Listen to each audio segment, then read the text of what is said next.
పంచదార్ల పుణ్యక్షేత్రం. ఇక్కడ శ్రీ ఉమా ధర్మలింగేశ్వర స్వామి వెలిశారు. పంచదారలో 5 నీటి దారాలు వస్తాయి. ఆ దారాల్లో స్నానం చేయడం ఎంతో పుణ్యంగా భావిస్తారు. ఇక్కడికి వచ్చిన జనాలందరూ స్నానాలను ఆచరిస్తారు. అక్కడే శివలింగం ఒకటి వెలిసి ఉంది.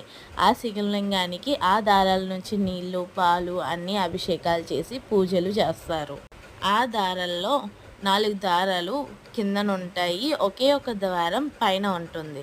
ఆ పైన ఉండే దారం చాలా పెద్ద ప్రవాహం వస్తుంది. ఎప్పుడూ నిరంతరం నీళ్లు వస్తూనే ఉంటాయి. ఆ దారాల ప్రవాహం ఎక్కడి నుంచి వస్తుందో కూడా ఎవరికీ తెలియదు. ఆ మెట్ల ద్వారా పైకి ఎక్కుతూ ఉంటే ఒక గుడి కనిపిస్తుంది. ఆ గుడిలో ఒక విశిష్టత ఉంది. ఆ గుడి వినాయకుడి గుడి. ఆ గుడిలో వినాయకుడు ఇటునుంచి చూసినా అటునుంచి చూసినా ఒకేలా ఉంటారు. ఎటునుంచి చూసినా ఒకేలా కనిపిస్తాడు ఆ వినాయకుడు. అక్కడి నుంచి 4 మెట్లు ఎక్కితే వినాయకుడు, శ్రీ ఉమా ధర్మలింగేశ్వర స్వామి, పార్వతీమాత వెలిసి ఉంటారు. ఈ గుడి 18వ శతాబ్దంది అని చెప్పుకుంటారు.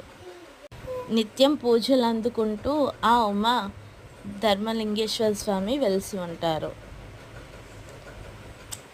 ఇంకొక విశిష్టత ఆ గుడిలో ఉంది. నాగేంద్ర స్వామి అంటూ ఆ గుడిలోనే ఒక పుట్ట వెలిసి ఉంది. పార్వతీమాత ఎదురుగా ఆ పుట్ట వెలిసి ఉంది.